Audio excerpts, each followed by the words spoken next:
Good morning students. पिछले video में हम शरीर द्रव तथा परिसंचरण चैप्टर का रक्त समूह ब्लड ग्रुप के बारे में पढ़ रहे थे और इस समूह में हम देखते हैं कि हमने पढ़ा था कि रक्त समूह 3 ए बी ओ मुख्य होता है एंटीजन और एंटीबॉडीज के आधार पर, और आर एच फैक्टर होता है जिसके आधार पर रक्त समूह का निर्धारण किया जाता है। जैसे कि यहाँ पे आप चार्ट में देख पा रहे हो रक्त समूह के बारे में, है ना। तो ए बी ओ समूह या ग्रुपिंग्स कैसे किया जाता है। प्रतिजन या एंटीजन्स, प्रतिजन या एंटीजन्स किसको बोलते हैं? जो बाहर से हमारे शरीर को में अटैक करते हैं, है ना। और एंटीबॉडीज किसको बोलते हैं? जो उन एंटीजनों को मारने का काम करते हैं, ठीक है। तो एंटीजन्स के आधार पर रक्त समूह को 4 समूह में वर्गीकृत किया गया है। रुधिर समूह ए, इस समूह में एंटीजन या प्रतिजन ए और एंटीबॉडी बी होता है, ठीक है। एंटीजन ए होता है और एंटीबॉडी बी होता है। एंटीजन ए के कारण इसे रक्त समूह ए और ओ स्वीकार होता है। ये रुधिर समूह ए और ए बी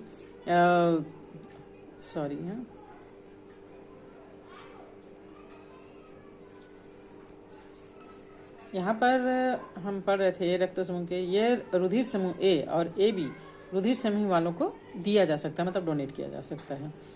और रुधिर समूह बी, इसमें एंटीजन बी और एंटीबॉडी ए पाया जाता है और ये रुधिर वर्ग बी एवं ओ को ही स्वीकार करता है और इस समूह को बी और ए बी रुधिर समूह वाले को दिया जा सकता है।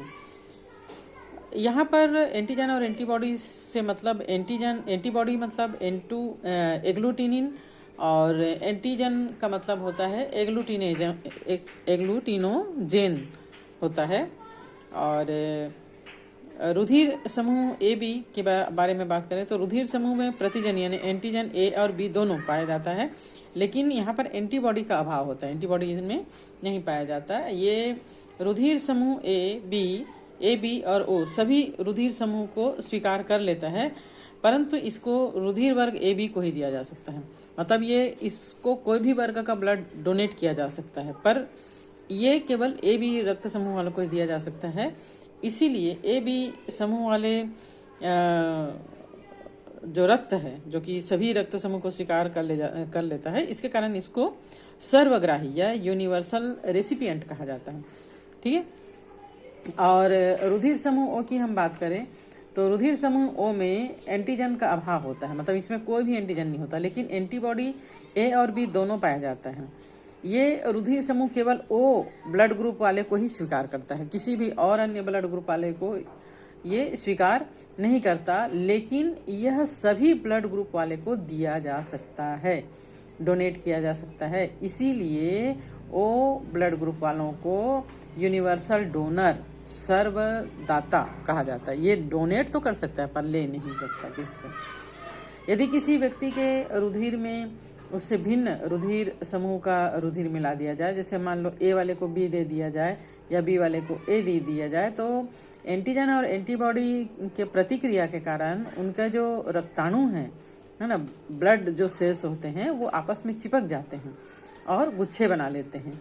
इस प्रतिक्रिया को एग्लूटिनेशन कहा जाता है, समूहन कहा जाता है। यदि किसी व्यक्ति को रुधिर मिलान किए बिना ही शरीर में दे दिया जाए तो इस क्रिया के कारण, एग्लूटिनेशन के कारण उसकी डेथ हो सकती है। मनुष्य के शरीर में किसी दुर्घटना या रोग के कारण ब्लड की कमी होने पर किसी स्वस्थ मनुष्य के ब्लड को रोगी के शरीर में पहुंचाकर रुधिर की कमी को दूर किया जा सकता है, और एक व्यक्ति के रुधिर को दूसरे व्यक्ति को देने की क्रिया को ही ब्लड ट्रांसफ्यूजन कहा जाता है। और जो व्यक्ति ब्लड देता है उसको डोनर और जो लेता है उसको रेसिपिएंट कहा जाता है। लेने वाला ग्राही रेसिपिएंट और देने वाला दाता डोनर।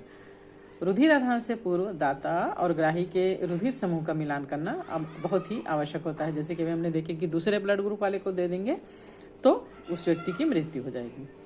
रुधिर समूहों के रुधिर के परस्पर मिलने से होने वाली प्रतिक्रियाओं को ऊपर में दिखाया गया है। यहाँ पर ये ऊपर में नहीं, ये चार्ट में दिखाया गया है, ठीक है। और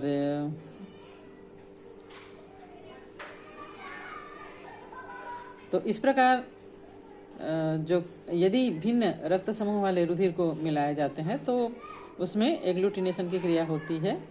जैसे ए ब्लड समूह को बी दे दिया जाए या बी वाले को ए दे दिया जाए, तो यहाँ पर एंटीजन और एंटीबॉडी के परस्पर क्रिया के कारण एग्लूटिनेशन हो जाता है। रुधिर आधान के समय मतलब डोनेट करते समय जो डोनर है वो रुधिर के एंटीजन और ग्राही के एंटीबॉडी को ध्यान में रखा जाता है, क्योंकि केवल डोनर के रक्ताणुओं का ही समूहन होता है। रुधिर के वे समूह जो मिश्रित होने पर समूहन प्रदर्शित करते हैं उनको असंयोज नॉन कंफर्टेबल समूह कहलाते हैं, और ये समूह जो समूहन नहीं दर्शाते उनको ससंयोज यानी कॉम्पिटेबल समूह कहलाता है। अब हम बात करते हैं RH समूह के बारे में। RH फैक्टर क्या होता है? 1990 में लैंड स्टीनर और विनर ने रीसस नामक बंदर के रेड ब्लड कार्पसस में एक अन्य प्रकार के फैक्टर का पता लगाया था, और इस फैक्टर को ही RH फैक्टर या RH एंटीजन का नाम दिया गया है। RH का संकेत जो है वो रीसस शब्द को दर्शाने के लिए, मतलब रीसस RHESUS है ना, तो उसका फर्स्ट 2 अल्फाबेट लिया गया है इसको दर्शाने के लिए। जिन व्यक्तियों के रेड ब्लड कार्पसस पर RH एंटीजन पाया जाता है उसको पॉजिटिव RH पॉजिटिव, और जिनमें इनका अभाव होता है उन्हें RH निगेटिव कहा जाता है। आप लोगों ने पढ़ा होगा ना A पॉजिटिव B पॉजिटिव है ना, तो ये पॉजिटिव और निगेटिव RH फैक्टर को दर्शाता है। ये लगभग 80% मनुष्य में पाया जाता है, यानी 80% मनुष्य जो है वो RH फैक्टर वाले यानी कि पॉजिटिव होते हैं। RH एंटीजन के विरुद्ध प्लाज्मा में प्राकृतिक रूप से कोई एंटीबॉडी का या एग्लूटिनिन नहीं पाया जाता। अगर RH निगेटिव व्यक्ति को बार बार RH पॉजिटिव का ब्लड दिया जाता है तो RH निगेटिव में एंटी-RH एंटीबॉडी एग्लूटिनिन उत्पन्न हो जाता है। इस क्रिया को आइसोइम्यूनाइजेशन कहा जाता है, क्योंकि एंटीजन और एंटीबॉडी दोनों एक ही जाति के होते हैं। अगर RH निगेटिव मदर को एक बार RH पॉजिटिव शिशु से युक्त गर्भ धारण करती है अगर ये, तो RH कारक के कारण गंभीर समस्या पैदा हो जाता है, और इस RH फैक्टर के कारण जो है वंशागत होता है। RH निगेटिव प्रभावी और RH निगेटिव पॉजिटिव जो है RH पॉजिटिव जो है प्रभावी और RH निगेटिव जो है वो अप्रभावी होता है।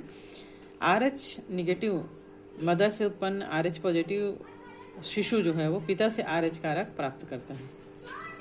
गर्भस्थ RH निगेटिव शिशु से प्रसव के समय RH एंटीजन मदर के ब्लड में प्रवेश कर जाते हैं, और मदर के ब्लड में इस एंटीजन के कारण एंटीबॉडी उत्पन्न हो जाता है।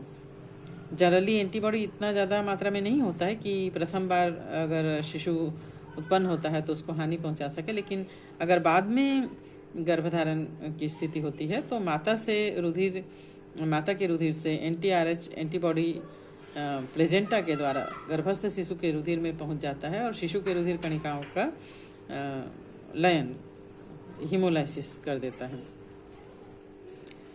गर्भस्थ शिशु या नवजात शिशु के इस घातक रोग को इरिथ्रोब्लास्टोसिस फिटलिस कहा जाता है, और इस रोग से ग्रसित शिशु को रीसस शिशु कहा जाता है।